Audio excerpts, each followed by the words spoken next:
Let's make this healthy brisket rub. With no preservatives, no refined sugars, the perfect addition to your pantry without the worry of any naughty ingredients or hidden preservatives. This is not an episode of my homemaker series. I'm just needing to restock my brisket rub, so I thought I'd share it with you guys as it's the perfect seasoning to add without the worry of any naughty ingredients. If you'd like to see how you make it, keep watching. So I'm just going to use my normal jar that I use for my brisket rub. And we'll need 2 tablespoons of sweet paprika. I've just pre-measured this all out. 2 tablespoons of smoky paprika. 1 teaspoon of white pepper.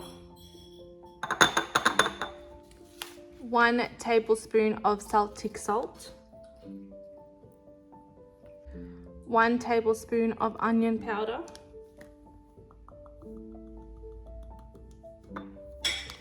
1 tablespoon of garlic powder. And 1 tablespoon of mustard powder.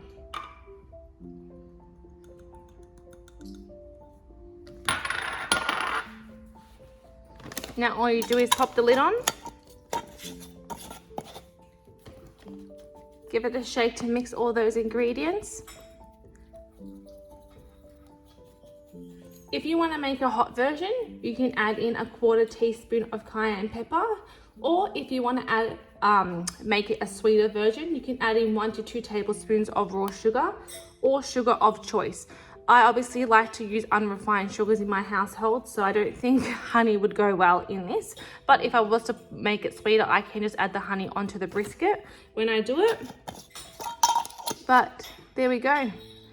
Homemade brisket rub without any refined sugars or any preservatives. The perfect seasoning to add to your pantry and to add to any brisket rubs without worrying about any nasties. I hope you've enjoyed watching today's video. If you have, don't forget to like and subscribe, and we'll see you in our next homemaker episode. Bye.